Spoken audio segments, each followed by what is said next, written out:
God is not impressed by your apologies. Read that again, because some of you have turned "I'm sorry" into a habit, not transformation. Every night, same sin, same guilt, same prayer. God, forgive me. But let me tell you the truth no one says. Your apology might be the very thing keeping you stuck. You think you're getting closer to God, but you're actually stuck in a loop. And as long as you stay in that loop, you will never be free. 1. You don't have a sin problem, you have a cycle problem. Let's be honest, this isn't random anymore. It's predictable.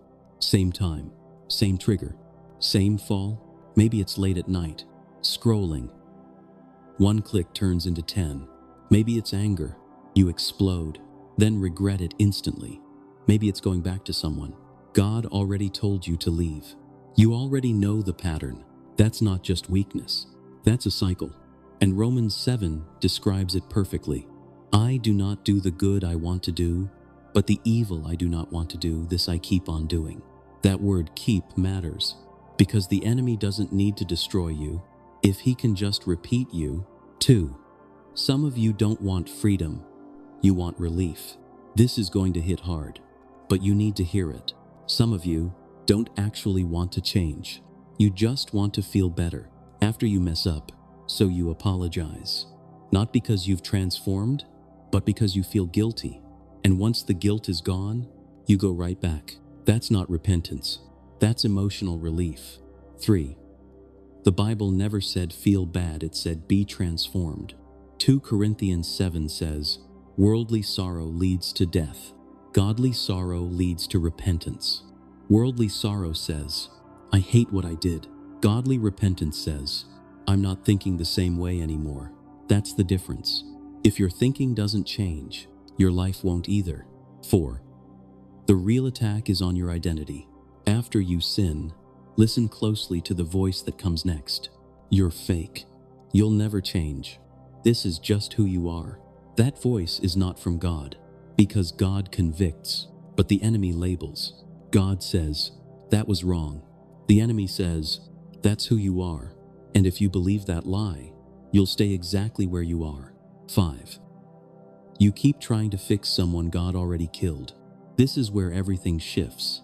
Romans 6:6 says, our old self was crucified with him, not improved, not managed, crucified, dead.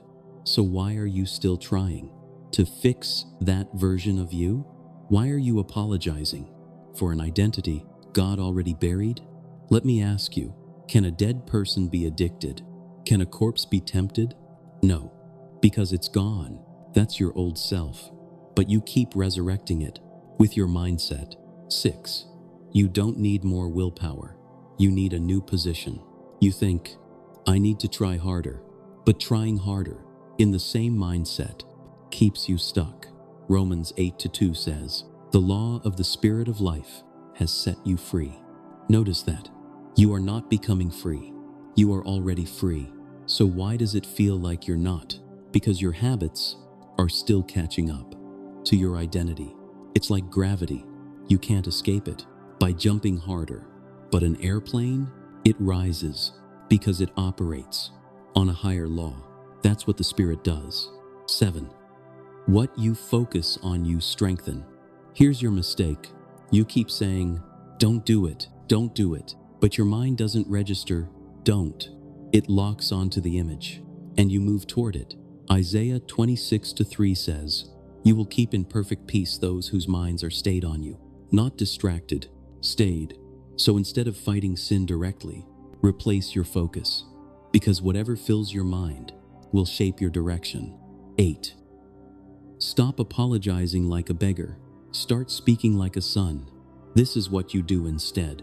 Stop begging for forgiveness like you don't already have it.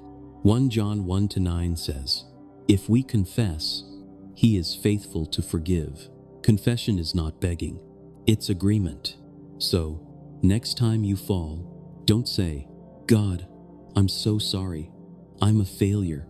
Say this, Lord, I confess this sin, but I agree with you. This is not who I am anymore. My old self is dead. I choose to walk in truth. That's power.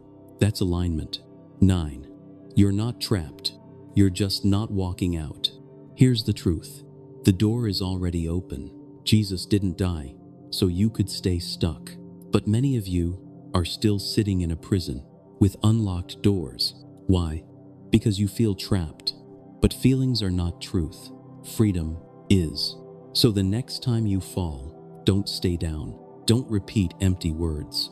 Stand up, look at the cross, and remind yourself that version of me is dead, because you are not fighting to become someone new.